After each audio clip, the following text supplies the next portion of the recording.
ஞானமுள்ளவனுக்கு ஒப்பானவன் யார்? காரியத்தின் தாற்பரியத்தை அறிந்தவன் யார்? மனுஷனுடைய ஞானம் அவன் முகத்தை பிரகாசிக்க பண்ணும், அவன் முகத்தின் மூர்க்கம் மாறும்.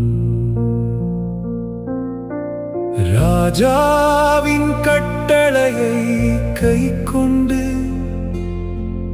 நட என்று நான் உனக்கு எச்சரிக்கிறேன். நீ தேவனுக்கு இட்ட ஆணையின்படியே இதை செய்.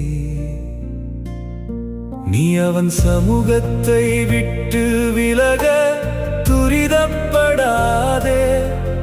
பொல்லாத காரியத்திலே பிடிவாதமாய் நில்லாதே. அவன் தனக்கு இஷ்டமானதெல்லாம் செய்வான். ராஜாவின் வார்த்தை எங்கேயோ அங்கே அதிகாரம் உண்டு. நீர் என்ன செய்கிறீர் என்று அவனுக்கு சொல்லத்தக்கவன் யார்?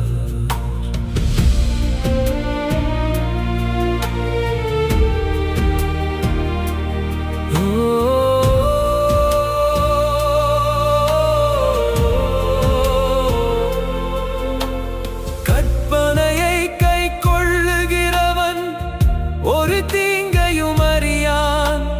ஞானியின் இருதயம் காலத்தையும் நியாயத்தையும் அறியும். எல்லா காரியத்துக்கும் காலமும் நியாயமும் உண்டு. ஆதலால் மனுஷனுக்கு நேரிடும் சஞ்சலம் மிகுதி. இன்னது சம்பவிக்கும் என்று அவன் அறியானே. அது இன்னவிதமாய் சம்பவிக்கும் என்று அவனுக்கு சொல்லத்தக்கவன் யார்?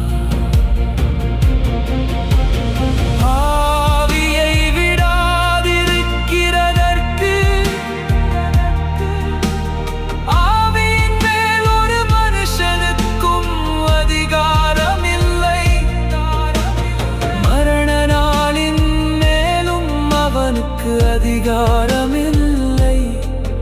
அந்த போருக்கு நீங்கி போவதுமில்லை. அந்த போருக்கு நீங்கி போவதுமில்லை. துன்மார்க்கரை துன்மார்க்கம் விடுவிக்கவும் மாட்டாது.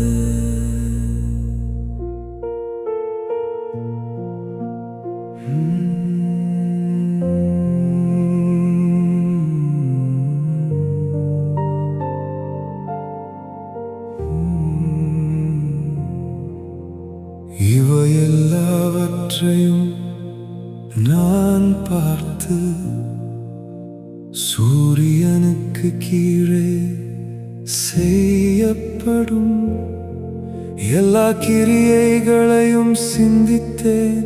ஒரு மனுஷன் தனக்கே கேடுண்டாக வேறொரு மனுஷனை ஆளுகிற காலமும் உண்டு. பரிசுத்த ஸ்தலத்துக்கு போக்குவரவு செய்த துன்மார்க்கர் அடக்கம் பண்ணப்பட்டதை கண்டேன். அவர்கள் அப்படி செய்து வந்து பட்டணத்திலேயே மறக்கப்பட்டு போனார்கள். இதுவும் மாயையே. துர்க்கிரியைக்கு தக்க தண்டனை சீக்கிரமாய் நடவாதபடியால் மனுபுத்திரரின் இருதயம் பொல்லாப்பை செய்ய அவர்களுக்குள்ளே துணிகரங்கொண்டிருக்கிறது. பாவி 100 தரம் பொல்லாப்பை செய்து நீடித்து வாழ்ந்தாலும் என்ன,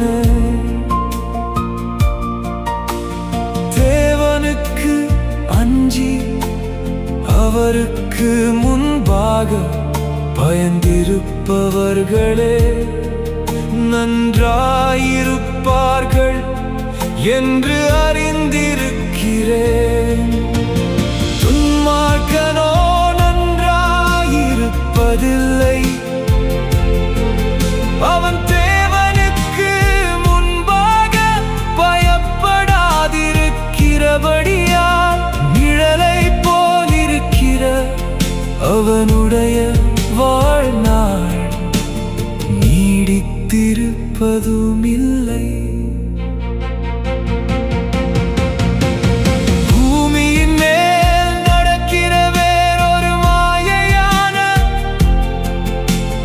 காரியமும் உண்டு, அதாவது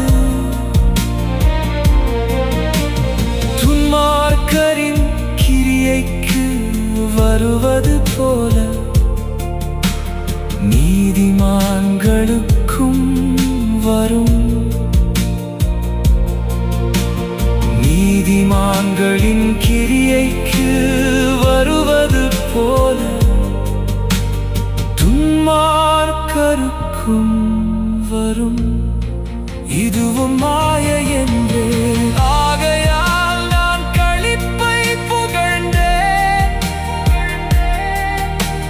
புசிப்பதும் குடிப்பதும் மகிழ்வதுமே அல்லாமல் சூரியனுக்கு கீழே மனுஷனுக்கு வேறொரு நன்மையும் இல்லை. சூரியனுக்கு கீழே தேவன் அவனுக்கு தந்த ஜீவகாலத்தில் அவன் பிரயாசத்தினால் அவனுக்கு நிலைக்கும் பலனிதுவே.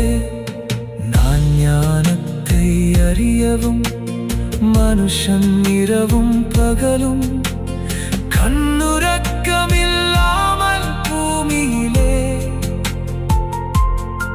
செய்யும் வேலைகளை பார்க்கவும் என் மனதை செலுத்தின போது தேவன் செய்யும் சகல